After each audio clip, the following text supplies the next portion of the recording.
పరిశుద్ధాత్మ దేవునికి వందనాలు. అదేవిధంగా పరలోక దేవుని స్వరించున్న మీ అందరికీ మా హృదయపూర్వక వందనాలు. పిల్లరా, ప్రతిరోజు మీ అందరి కోసం ప్రార్థిస్తున్నాం. సంతోషంగా ఆనందంగా ఉండండి పిల్లరే. ఎందుకంటే మన సృష్టికర్తను దేవుని ఆరాధిస్తున్నాం కనుక ఏ విషయం గురించి చింతపడక విశ్వాసంతో ఆయనకు ప్రార్థన చేయండి, వాక్యానుసారంగా జీవించండి. ఆయన కార్యాలు మన జీవితాలు మనం చూడగలం. ఓకే, ఇది నాన్ని వాక్యం ఏంటి పిల్లలు? రోమారాసిన పత్రిక 12 చూసినట్టయితే, ఈ ప్రేమ నిష్కపటం మంది ఉన్నవాళ్ళను చెడ్డదాన్ని అసహించుకోండి, మంచిదాన్ని హత్తుకొని ఉన్నాడే. చెడ్డదాన్ని అసహించుకోవాలంటే మంచిదాన్ని హత్తుకోవాలంట. ఏది చెడ్డది ఏది మంచిది అనేది వాక్యం ద్వారా చూద్దాం పిల్లరా. ప్రార్థన చేద్దాం. ఉదయకాల సమయంలో వాక్యం ద్వారా ప్రతిరోజు కూడా తండ్రి మీరు మాతో మాట్లాడుతున్నందుకు వేలాది వందనాలు. ఏదైనా కూడా వాక్యం ద్వారా మరొక్కసారి మాతో మాట్లాడి మా హృదయ మనసు జీవితాన్ని బలపరిచి ఏది చెడ్డదో దేన్ని అసహించుకోవాలి, ఏది మంచిదో మాకు తెలియజేయమని ఏస్తున్నాము నేడుకొచ్చున్నాను తండ్రి, ఆమేన్. ఓకే పిల్లరా, రోమారాసిన పత్రిక 12:9 మీ ప్రేమ నిష్కపటమందమై ఉండవాళ్ళను చెడ్డదాన్ని అసహించుకుని మంచిదాన్ని హత్తుకుంటే.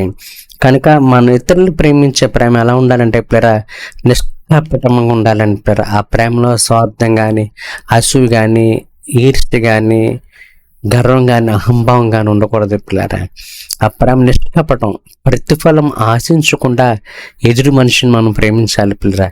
ఎదురు మనిషితో ప్రేమగా మంచిగా మాట్లాడుతున్నామంటే ఆ ప్రేమలో ఎదుటి వాళ్ళకి మేలుకరంగా మనం ఉండాలి కానీ పిల్లరా, ఆ ప్రేమ మనకు స్వార్థానికి ఉపయోగించుకునే రీతిగా మనం ఉండకూడదు పిల్లరా. అందుకే వాక్యం చెప్తుంది, ప్రేమ నిష్కపటంగా ఉండాలి. దేవుడిని ఏ విధంగా అయితే ప్రేమించాడో ఆయన మన కొరకు ఆయన బలైపోయాడు పిల్లరా. మన కొరకు పరలోకాన్ని విడిచిపెట్టొచ్చాడు, మన కొరకు రక్తం కాచాడు, మన కొరకు చనిపోయాడు, మనల్కి పాపక్షమాపణ ఇచ్చి మన నరకం తప్పించి మనల్ని పరలోక రాజ్యం చేర్చాడు. ఆయన ప్రేమే మనల్ని ప్రేమించాడు కనుక, ఆయన స్వార్థం లేని ప్రేమ కనుక పరలోకాన్ని మన కొరకు విడిచిపెట్టి ఇప్పుడు చెప్పినవన్నీ దేవుడు మన కోసం చేశాడు. ఎందుకంటే ఆయన ప్రేమ నిష్కపటమైంది, ఆయన ప్రేమలో స్వార్థం లేదు. ఏదైనా ఎదుటి వాళ్ళని ఏ విధంగా ప్రేమిస్తున్నావు? నువ్వు ప్రేమించే ప్రేమలో త్యాగం ఉందా? నువ్వు ప్రేమించే ప్రేమలో ఎదుటి వాళ్ళకి మేలు ఉందా? నువ్వు ప్రేమించే ప్రేమలో ఎదుటి వారికి సమాధానం, సంతోషము, ఆనందం ఉందా? లేదంటే నువ్వు ప్రేమించే ప్రేమలో స్వార్థం ఉందా? ఒకసారి ఆలోచించే. ఇది నన్ను ప్రేమ పేరుతో అనేకమైన స్వార్థాలకి గురి చేసుకుంటూ మనుషుల జీవితాలని నాశనం చేసుకుంటున్నారు పిల్లరా.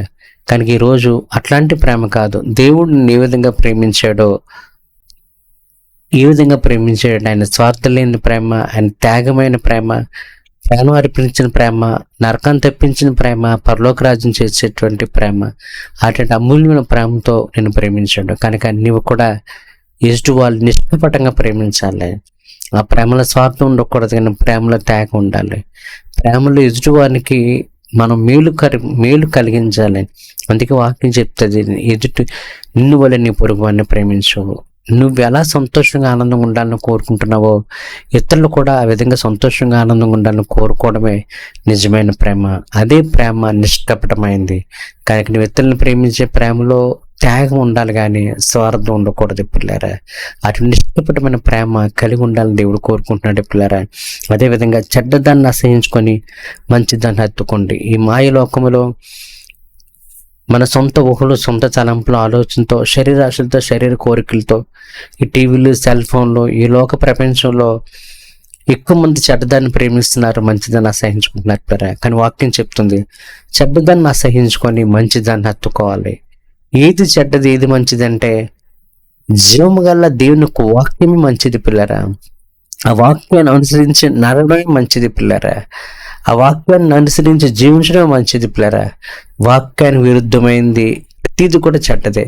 వాక్యానికి విరుద్ధమైన దాంట్లో శరీరాశలు ఉంటాయి, అసూయ ఉంటుంది, ఈర్ష్య ఉంటుంది, ద్వేష ఉంటుంది, గర్వం ఉంటుంది, కామక్రోధ మధుమాసరాలు ఉంటాయి, అపరిశుద్ధత, అపవిత్రత ఉంటుంది. వాక్యానికి విరుద్ధమైన దాంట్లో, వాక్యానికి అనుకూలమైన దాంట్లో మంచి ఉంటుంది, పరిశుద్ధత ఉంటుంది, యథార్థత ఉంటుంది, నీతి ఉంటుంది, న్యాయం ఉంటుంది పిల్లరా.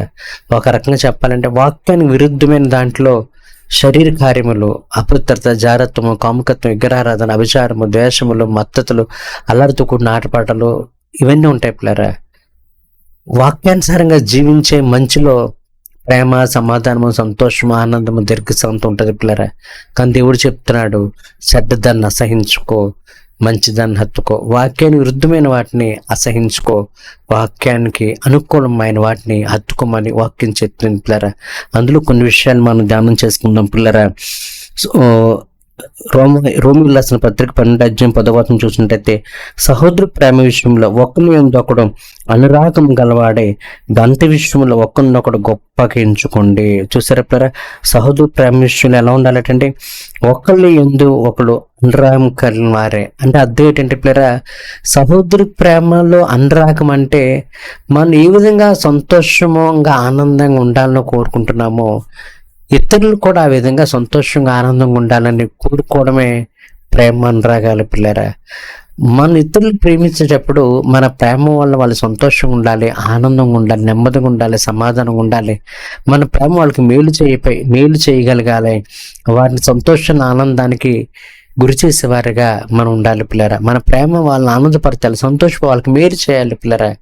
అందుకని మన ప్రేమ ఇతరులని ఇబ్బంది పెట్టకూడదు, ఇతరులకి బాధ కలిగి చేయకూడదు, ఇతరులకు దుఃఖం కలిగి చేయకూడదు, ఇతరులకు నష్టం కలిగి చేయకూడదు. అలా ఉంటే అది ప్రేమ, ఆప్యాయత, అనురాగం కలిగింది కాదు.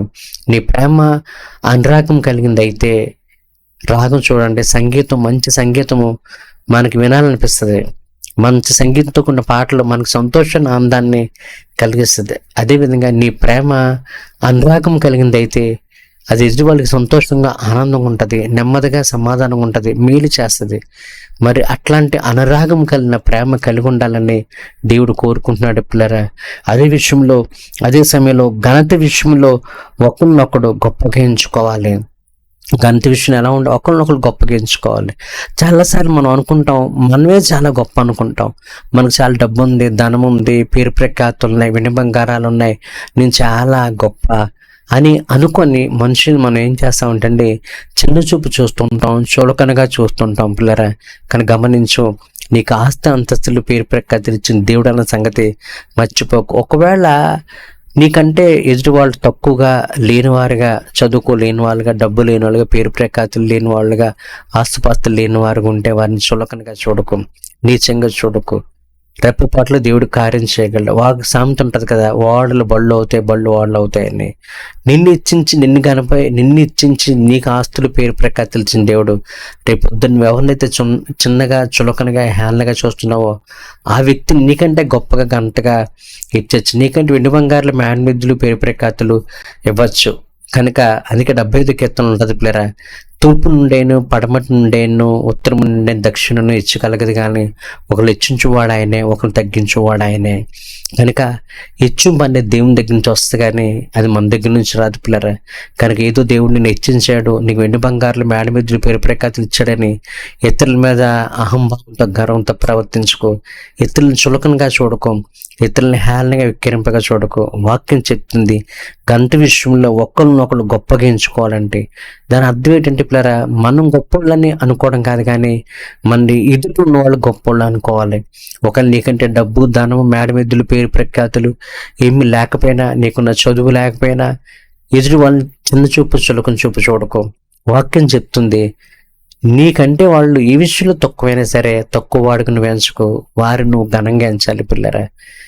ఎవరు నీ ముందుంటే వాళ్ళు నీకంటే గొప్పవాళ్ళు అనుకో, వాళ్ళు నీకంటే ఘనమైన వ్యక్తులు అనుకొని వాళ్ళని గౌరవించు, వాళ్ళని ప్రేమించు, వాళ్ళని అభిమానించు, వాళ్ళని ఆదరించి వాళ్ళకి సహాయం చేయి. యేసుక్రీస్తు ప్రభు అంతటి వాడే శిష్యుల పాదాలు కడిగాడు పిల్లరా. శిష్యుల పాదాలు కడిగి తుడిసాడు పిల్లరా.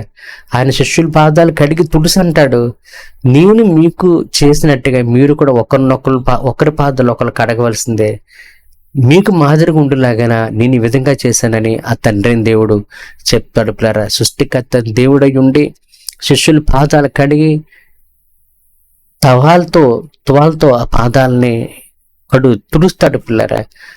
తుడిసి అంటాడు, నేను కడిగినట్టుగా మీరు కడగండి, నేను మీకు మాదిరి ఉండేలాగా చేశాను కనుక మీరు కూడా ఒకరి పాదాలు ఒకరు కడగవలసిందే. అంత సృష్టికర్త దేవుడే శిష్యుల్ని పాదాలను కడిగినంతగా తగ్గించుకున్నాడంటే పిల్లరా, మనం ఎట్టి రీతిగా ఎదుటివారి పట్ల తగ్గించుకుంటున్నాం.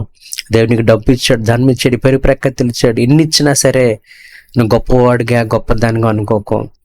నీకంటే నీ ముందున్న వాళ్ళు, నీ ఎదురున్న వాళ్ళు నిరుపక్కల ఉన్నవాళ్ళు, సమాజంలో నీ ముందున్న వాళ్ళందరూ కూడా నీకన్నా గొప్ప వాళ్ళని ఎంచు, వాళ్ళని గౌరవించు, వాళ్ళని కనపరచు, వాళ్ళతో ప్రేమగా ఉండు. ఎందుకంటే ఈ ధనాన్ని దేవుడు నిన్ను ఇచ్చించిన దేవుడు రేపొద్దున వాళ్ళని ఇచ్చేస్తాడు. నిన్ను కనపరిచిన దేవుడు వాళ్ళని కనపరుస్తాడు. కనుక నువ్వు అందరికంటే గొప్పదాన్ని, గొప్పవాడిని అనుకోక, నాకు చదువు ఉంది, ఉద్యోగం ఉంది, వ్యాపారం ఉంది, మేడ మీద ఉన్నాయి, వెండి బంగారాలు, పొలాలు ఉన్నాయి, అవి ఉన్నాయి, నేను చాలా అందరికంటే గొప్పవాడిని, గొప్పదాన్ని అనేటువంటి అహంభావంతో, గర్వంతో నువ్వు ఎప్పుడు ఉండకు పిల్లరా. వాక్యం చెప్తుంది, నాశనానికి ముందు గర్వం వస్తుందండి. నాశనానికి ముందు గర్వం వస్తుందంట. అహంకారం వెంబడి అవమానం వస్తుందట. కనుక ఎప్పుడు కూడా దేవుడు నీకు ఇచ్చిన వెండి బంగారాలు, మేడమిద్దులు పెట్టి, ఆస్తంతస్తులు బట్టి నువ్వు గొప్పదాన్ని, గొప్పవాడిని అని అనుకోకు. నువ్వు అనుకోకుండా నీ ముందున్న వాళ్ళు గొప్పవాళ్ళు అనుకో. వాళ్ళని కనపరచు. వాళ్ళకి చదువు ఉన్న, మేడమిద్దులు, వెండి బంగారాలు ఉన్నా సరే వాళ్ళు గొప్పవాళ్ళని, వాళ్ళు ఘనమైన వ్యక్తులని నువ్వు ఎంచు నా ప్రియ సహోదరుడు. వాక్యం అదే చెప్తుంది. ఘనత విషయంలో ఒకరినొకడు ఘనతగా ఎంచుకోవాలి. ఒకళ్ళు మనం ఏం చేయాలంటే ఒకరినొకరు గొప్పగా ఎంచుకోవాలంట. నువ్వు గొప్పవాడు అనుకో, కానీ ఎదుటి వాళ్ళు గొప్పవాళ్ళు అనుకో. అప్పుడు దేవుడు నిన్ను కనపరుస్తాడు. ఎందుకంటే వాక్యం చెప్తున్న పిల్లరా, తను తాను తగ్గించుకొని వాడు హెచ్చించబడను, తాను హెచ్చించుకొని వాడు తగ్గించబడి అని బైబిల్ గ్రంథంలో అనేక వాక్యాలు ఉన్నాయి. కనుక ఎంత డబ్బు, ధనం, ఆస్తిపాస్తులు ఉన్నా దేవుని కృపను బట్టి ఈ రోజు స్థితిలో ఉన్నానని నువ్వు తగ్గించుకొని జీవించు, దేవుడు నేను ఇచ్చేస్తాడు. అంతేకాని డబ్బు, ధనం, మేడమిద్దులు ఉన్నాయి, నాకేంటి, అందరు నా తర్వాత, అందరు నా మాట అన్నారు, అందరు నేను చెప్పింది చేయాలి, అందరు నన్ను కనపరచాలి, నా నమస్కారం చెప్పాలి, నాకు ప్రజలు చెప్పాలి, అందరు నా దగ్గర లోపడాలి అనే అహంభావంతో, గర్వంతో ఉండకు. ఎందుకని ఒకళ్ళు ఇచ్చించువాడైనా, ఒకళ్ళు తగ్గించువాడైనా నువ్వు గొప్పగా ఘనంగించుకోక, కానీ ఎదుట ఉన్న నీ సహోదరుడు, నీ మిత్రుడు నీకంటే గొప్పవాడు, ఘనమైన వాడి నుంచి ఎదుటి వాళ్ళను గనపరచు. అదే మంచిదంటే. కనుక ప్రేమించడం మంచిది, ప్రేమించకపోవడం చెడ్డది. ఘనపరచడం మంచిది, ఎదుటి వ్యక్తిని ఘనపరచకపోవడం చెడ్డది. కనుక వాక్యం చెప్తుంది, చెడ్డదాన్ని అసహించుకొని మంచిదాన్ని హత్తుకోమని. ప్రార్థన చేద్దాం పిల్లరా. దేవి ఉదయకాల సమయంలో వాక్యం ద్వారా అనేక విషయాలు మీరు మాతో మాట్లాడారు. కనుక ప్రేమ విషయంలో తండ్రి నిష్కపటంగా, స్వార్థం లేనటువంటి రీతిలో మీ ఇతరుల వ్యక్తులను ప్రేమించే కృప దయచే. నీ ప్రేమలో స్వార్థం లేదు తండ్రి, త్యాగం ఉంది. అట్రీతిగా మేము కూడా స్వార్థం లేకుండా ఎదుటి వాళ్ళని ప్రేమించి త్యాగభరితంగా మా ప్రేమ అందరికీ సంతోషం కలిగించే విధంగా జీవించే కృపను అనుగ్రహించమని, అదేవిధంగా తండ్రి మేము గనులను అనుకోకుండా మా ఎదుటివారు గనులను ఎంచుకునేటువంటి తగ్గించుకునే స్వభావం మాకు దయచేయమని, వాక్యం బిడ్డలందరినీ కూడా దీవించి ఆశీర్వదించమని ఏస్తున్నామని వేడుకుంటున్నాం తండ్రి. ఆమేన్. ఓకే పిల్లరా, చెడ్డదాన్ని అసహించుకొని మంచి దాన్ని మనం హత్తుకోవాలి. ఇతరులని స్వార్థం లేకుండా ప్రేమించడం మంచిది. త్యాగంతో కూడిన ప్రేమ మంచిది. ఆ త్యాగం లేకుండా స్వార్థంతో ఉంటే అది చెడ్డది. కనుక స్వార్థంతో కూడిన ప్రేమ వద్దు, కానీ త్యాగంతో కూడిన ప్రేమ ఉండాలి. అదేవిధంగా మనం గొప్పవాళ్ళు అనుకోవద్దు, కానీ మధ్య ఎదుటిన వాళ్ళని గొప్పగా ఎంచడమే అది మంచిది. మనం గొప్ప అనుకోవడం చెడ్డది, కానీ వాక్యం చెప్తుంది మనం గొప్పలు అనుకోవద్దు, ఎదుటి వాళ్ళని గొప్పగా ఎంచాలని. అట్రీతిగా మనం జీవిద్దాం పిల్లలు. ఓకే పిల్లలు, మీ అందరి కోసం ప్రార్థిస్తున్నాం. సంతోషంగా, ఆనందంగా ఉండండి, వాక్యానుసారంగా జీవించండి. దేవుడు మీ ప్రార్థన ఆలకిస్తాడు. ఏ కష్టం, నష్టంలో మాకు చెప్పండి. మీ గురించి ప్రార్థిస్తున్న దేవుడు గొప్ప విజయాలు దేవుడు మీకు ఇస్తాడు. ఓకే, మీ అందరికి కూడా మా హృదయపూర్వక వందనాలు.